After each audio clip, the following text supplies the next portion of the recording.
Well, good afternoon, everyone. Welcome to Agri-Food Conversations, brought to you by iSelect Fund, the Van Trump Report, the Yield Lab Institute, and Family Farms Group. My name is David Yoakum. I'm an associate on the iSelect Fund Ventures team, and I'm excited to walk you through our discussion today. Agri-Food Conversations is all about driving innovation in agriculture.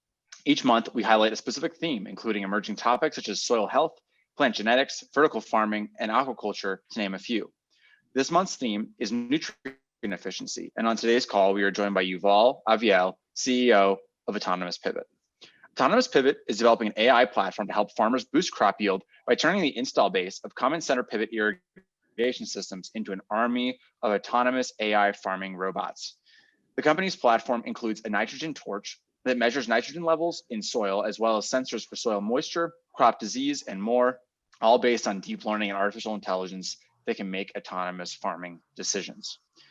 Each of you knows that companies are more likely to succeed with the right network of customers, talent, investors, and advisors. We've invited you to this call because you're some of the smartest, most talented people in Autonomous Pivot's market. You are potential customers for Autonomous Pivot's products and services. You have built a company similar to Autonomous Pivot's, or you are a sophisticated business person or agricultural professional who understands the market and the challenges and opportunities Autonomous Pivot may face.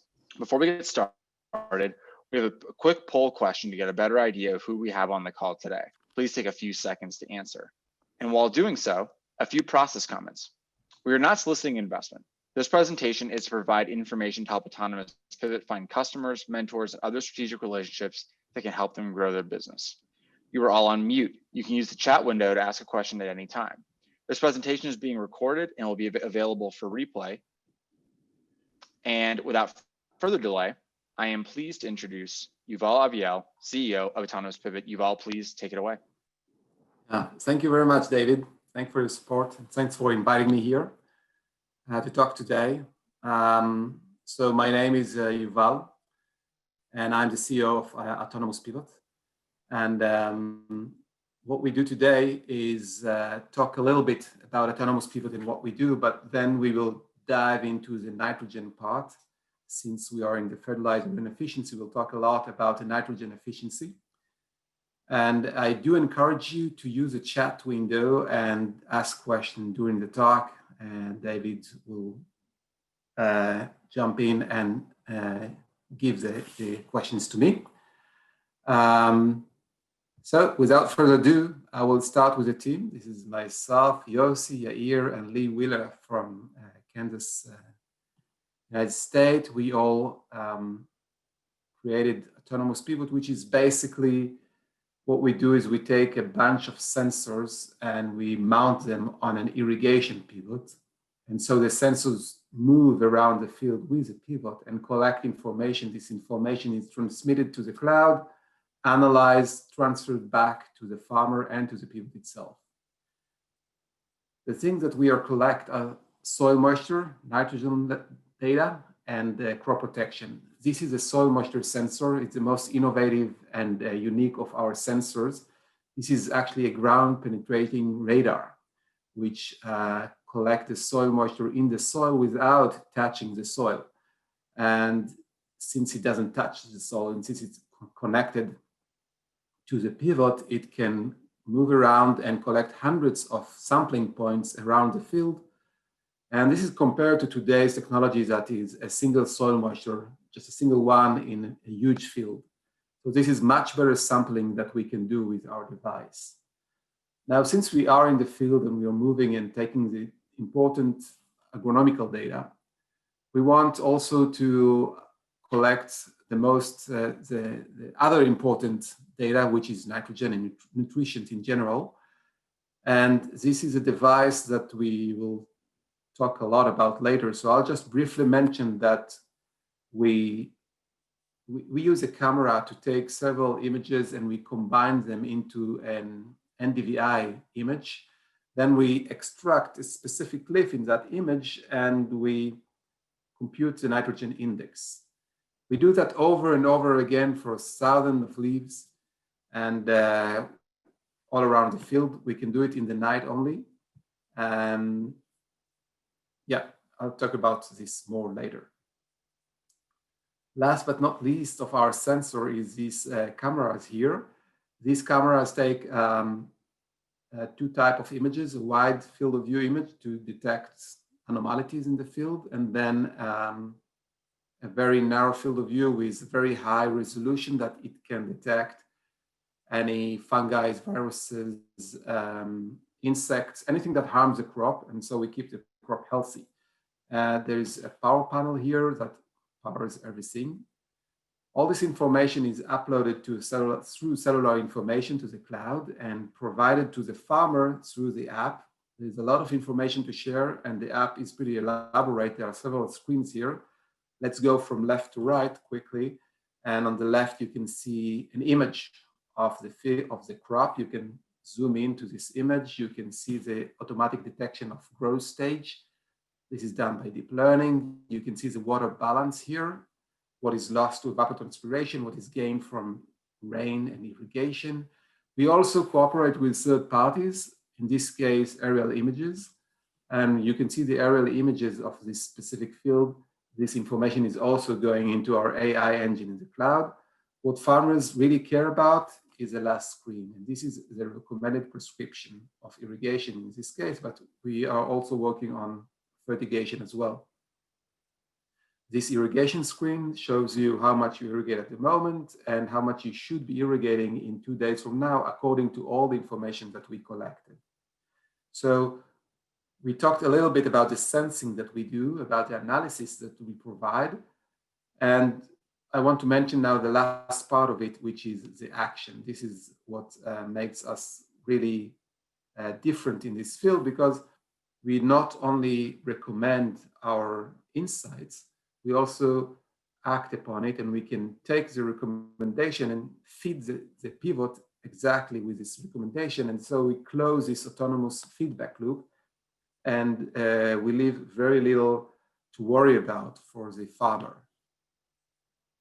So just to summarize, we take care of three main aspects. We take care about this irrigation with our ground penetration radar, fertigation, which we take care with our sensor, what we call a nitrogen torch, and then a crop protection, which we take care with our sensor of simple cameras, number 3 here. And all this is all around the season, 24/7. So this is the first part is just to explain a little bit what we do in autonomous pivot. And as you could see, one of the major part, and I must say that this is what interests farmers the most, is the nitrogen part. So before we dive into, there's a little outlook, what we will do in the rest of the talk is that we ask ourselves, why do we actually care about nitrogen? What are the implications of too much nitrogen? And once we know that we want exactly to be precise, then what is the optimal nitrogen management strategy? And then we can ask, how can we detect the level of nitrogen in the plant itself? So on the right, you can see what happens if we don't give enough nitrogen. Also here in this image, if you don't give enough nitrogen, then the yields are very, very poor. Actually, from what I read, I don't remember where, it is a nutrient that really enables the modern agriculture to supply so much food for the entire planet at such efficiency. If we wouldn't have this nutrient, food would be much more expensive and would take much more work. Now, what farmers do today in order to tune their nitrogen application is that there's a simple equation. They take the yield goal and they multiply it by a factor. The yield goal, for example, you raise corn and you want to get 200 bushels, and the factor is, let's say, 1.1. So you add 10%. And so you have to apply 220 pounds per acre for the plot, for the field. And so there are many sources for what is the recommended factor. One source that I found is 1. Many farmers that we talk with do work with 1.3. I think this is a common wisdom now with farmers in the Midwest, at least. I think it's mentioned somewhere in the USDA. I couldn't find where. but we know that this is a common factor. Another importance of nitrogen is price. It is the most expensive input in the field. And clearly you want to minimize the application of this expensive input. When we work in the field for the last 3 years, we always took nitrogen measurement from the leaves with some expensive device that you can buy in a specific location in the field. And what we found that across all the fields, maybe except one, the level of nitrogen are very high. Actually, the field is saturated with nitrogen. You can see here on the bottom right, the graph. I don't know if you can see from where you sit, but the lower number is 90%, not 0%. So all the nitrogen along all the season is above 90%, where it should be around 85%. So it's simply saturated. Farmers give a lot of nitrogen. One farmer that we work with, who is an extremist, so-called, on saving nitrogen, is working with a factor that is 0.8, and he's getting the same yields and maybe even more. And so 0.8 is 20% less nitrogen from this factor 1. If we consider the 1.3 that most people use, it's 40% less nitrogen. So this is achievable. So what happens if we put too much nitrogen? Why actually not put too much nitrogen, or a lot of nitrogen, except of the price? So, well, first the price. It's reduce the profitability of the farming. The autonomous people's main goal is to increase profitability. This is what we strive for. And the nitrogen is about $120 per acre in the calculation of the input costs per acre for the corn. And this is roughly the margin. This is what the farmer gains from this field, roughly $100 per acre in corn. And so if you save half of the nitrogen, you actually increase the margin in 50%. And this is huge in terms of economic benefits. Sorry. Another devastating effect of too much nitrogen is, of course, environmental damage. There are two types of environmental damages that at least I know of that are related to nitrogen. The first one is blue baby syndrome. This happens in areas that are near a lake or big rivers that are, again, have a lot of nitrogen and get into the drinking water of the citizens. And then women give birth to babies that are bluish, and this is due to lack of oxygen. This is a complicated physiological process that prevents the newborn from processing oxygen properly. And this is due to the too much nitrogen in the drinking water. The coastal deserts is another devastating effect. You can see here what happens in the Mississippi Delta. All the nitrogen that is pouring into the sea along the delta of the Mississippi is attracting algae that thrive on this nitrogen. These algae then kill the marine life. And you might not know that 90% of marine life actually are along the coastal areas.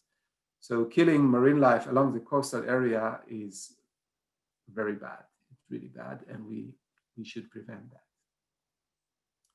So suppose we are convinced that nitrogen and fertilizers is important. We are convinced that we don't want to put too much and we don't want to put too less. And the question is, how do we give the optimal nitrogen? So there are two ways to look, two approaches. One is a model based, and this is what I'm going to talk about here. And the next one I'm going to talk about in 2 slides. So the models are how the plant is taking the nitrogen from the soil as it grows. And you can see here on the top plot, there are many plots like this in research papers.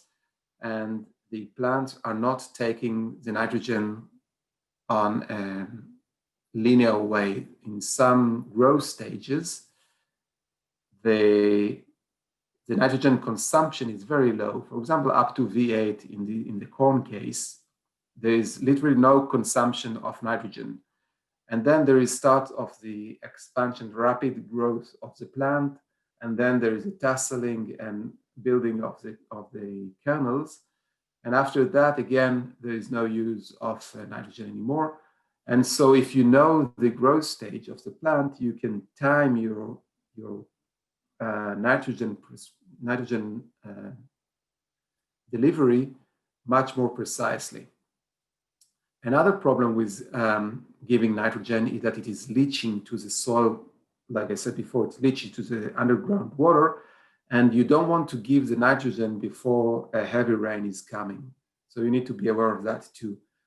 I want to mention that in our AI engine, in the autonomous pivot, we do detect automatically, like I said before, the growth stage of the plant, and we do have the weather forecast of the coming days, and we take all that into account. Now, there are several ways to apply the nitrogen. There is the cheapest one is putting manure several months ahead of the seeding of the season, actually. And then there is what is called side dressing.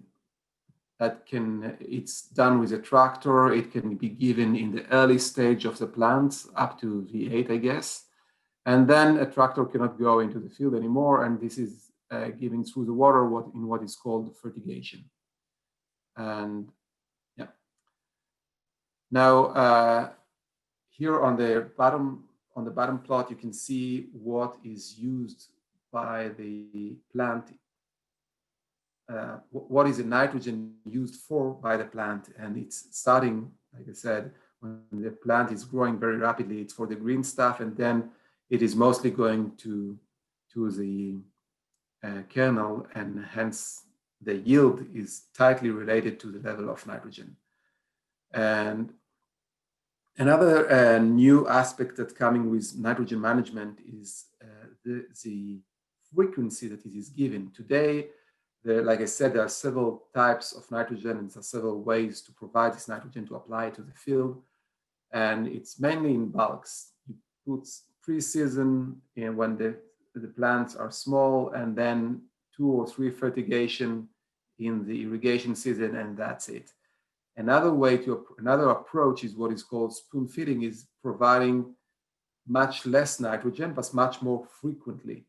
And so that the idea here is that we give the plant the nitrogen just when it's needed. And there are signs that show that this is a very efficient way of providing nitrogen with increasing yield and again reducing the nitrogen amount. And by the way, everything that I say is linked. There are links here in this presentation, so you can ask for it and you can check me. And please send me correction if you see anything that's wrong, or send me extension if you want to expand about something.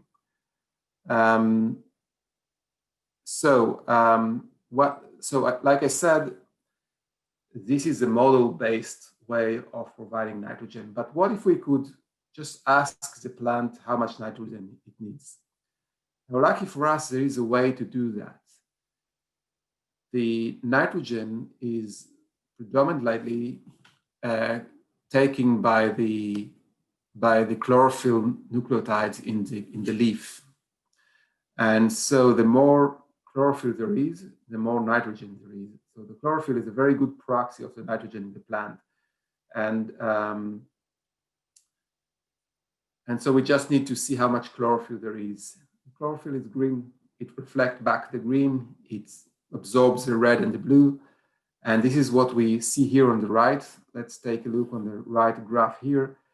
There's a wavelength from 400 nanometers to 1,000. And like you know, from 400 to 700 is the visible spectrum. And on the left y-axis is the reflectance. On the right y-axis is transmittance, which is in dashed line. Let's ignore the transmittance for the moment. It's not too interesting because we want the reflection. We want to measure what is reflected back from the leaves, and by that try to estimate how much chlorophyll in that leaves. And you can see here 3 levels of nitrogen that were applied on those fields. 0 is simply no nitrogen, 90 is 90 kilogram per hectare. Notice it's a kilogram per hectare, not a pound per acre. And then 180. It is easier to see it in this plot in the middle, where the 180 is taking as the reference, and then the other application showed compared to the 180. And you can see that there is indeed small differences. Notice that this is 2%, 6%. These are not big differences, but still detectable by spectrometer. And this is exactly what we try to do with our device that we devise here.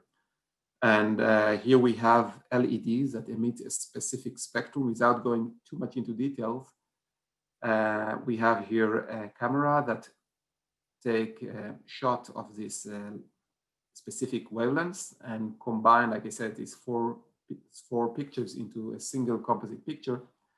And then we can extract the nitrogen level in this specific plant.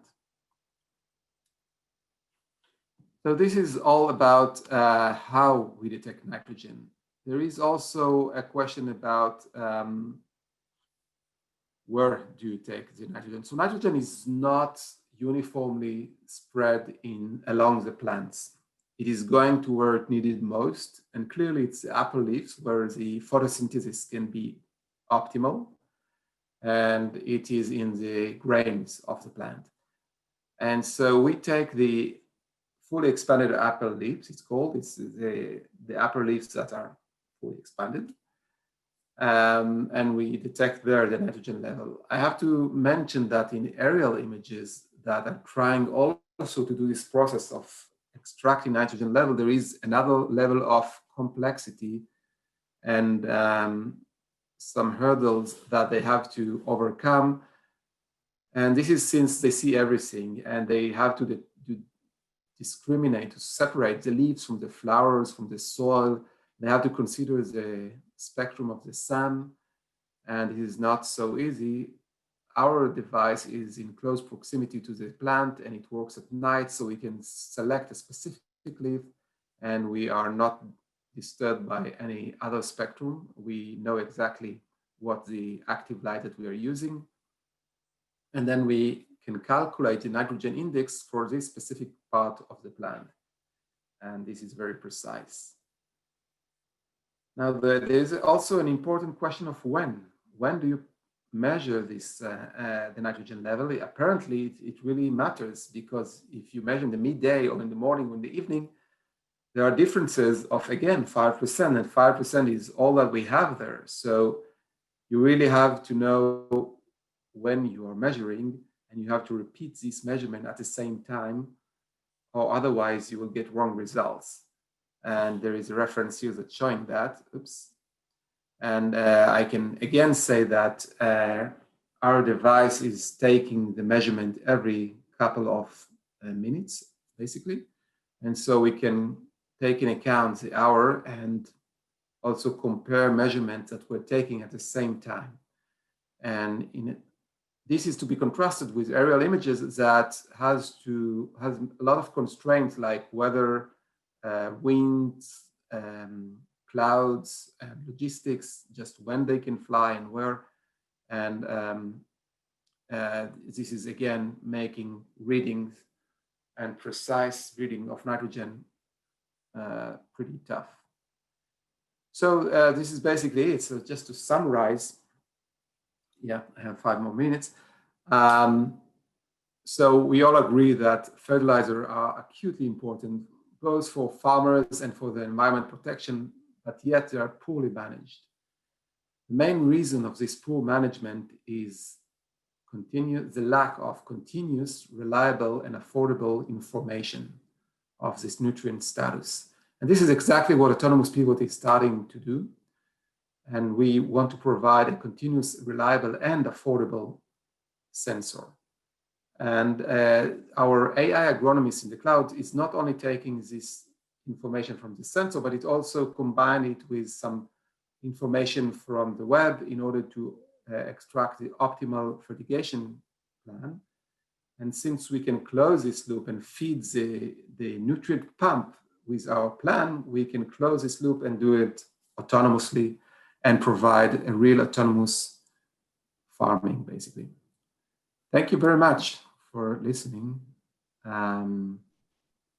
If you have further questions, you can also email me privately or ask now. David, back to you. Excellent. Well, yeah. Well, Yuval, thank you so much for the presentation. Obviously, the work you're doing at Autonomous Pivot is super exciting, and you know, speaks to the future of where things can go in this category. For the audience's knowledge, you can ask a question by using the Q&A box found in the middle of your screen, or you can raise your hand and I can unmute you to ask your question out loud. It's easier if you just enter them into the Q&A portion as opposed to the comments section. Sometimes we get questions through both. So if you have questions, we'll pause here for a moment while some of those questions start to file in. But Yuval, one question I have just to kick things off. I'm wondering if you can just talk a little bit about the advantages of working on an irrigation pivot from a data collection and a data quality standpoint, and maybe how that ties into the AI piece. I think a lot of times when we think about AI solutions in agriculture, some of the challenges are really around collecting high quality data. Are there any advantages that you see in terms of working while being attached to an irrigation pivot? So for us, the pivot are basically a platform to move in the field. A lot of sensors are static, stationary, like the soil moisture sensor that is just in one point in the field.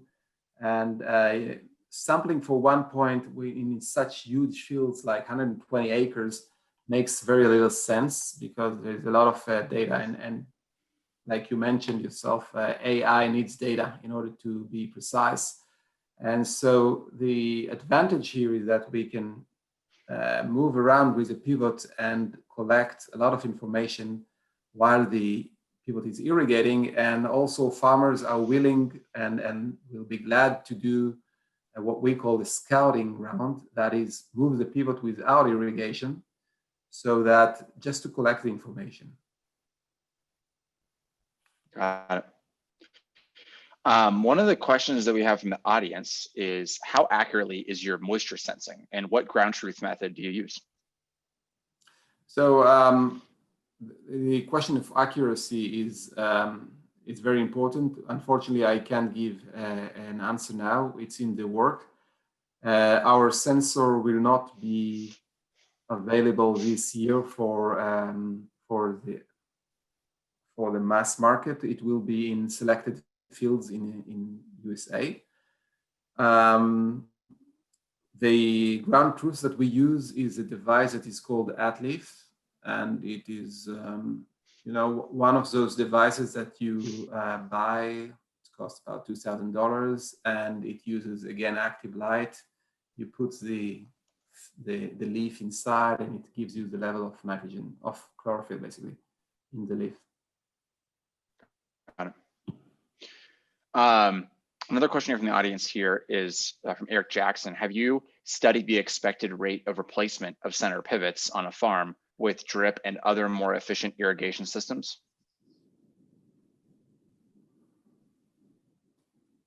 I'm not sure what is meant by rate of replacement.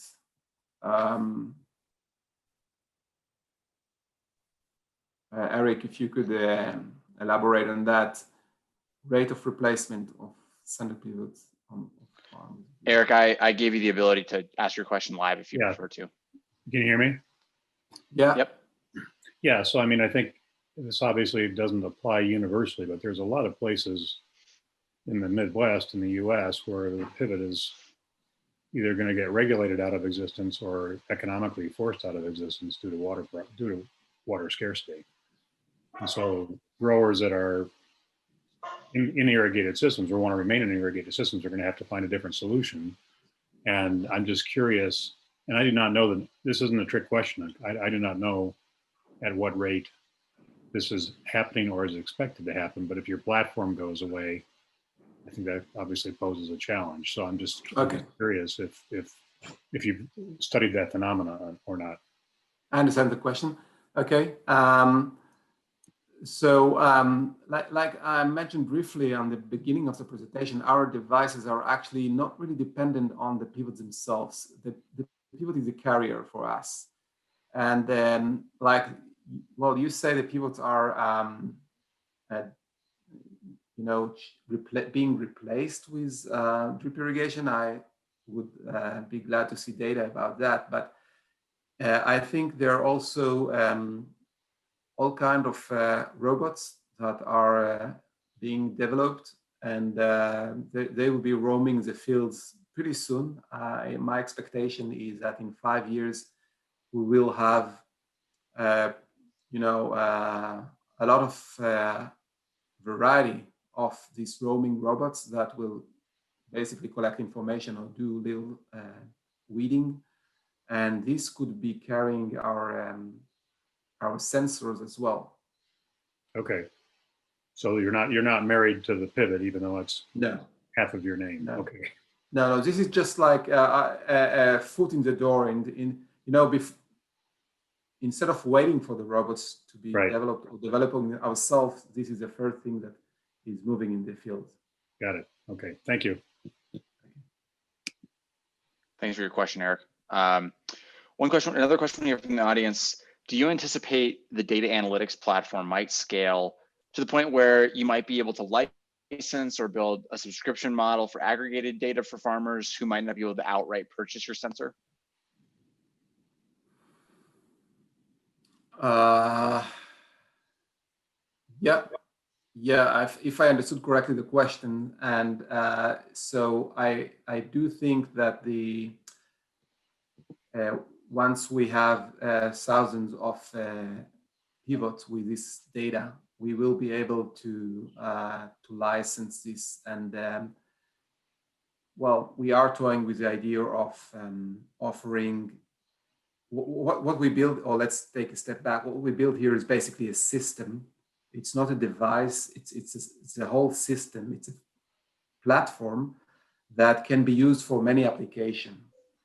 And what I would like to see is that people are building application on this platform. And if I get it right, this is what this question is going for.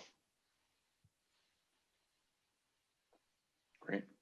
Well, I'm going to pause here and see if there's any further questions from the audience.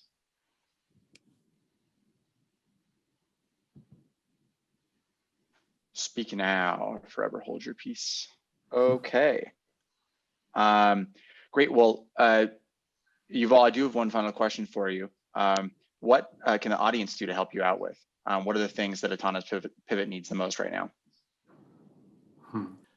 We are now collecting orders for the 2021 season, and if you are running operations of fields in Kansas, Texas, or Nebraska, please contact me.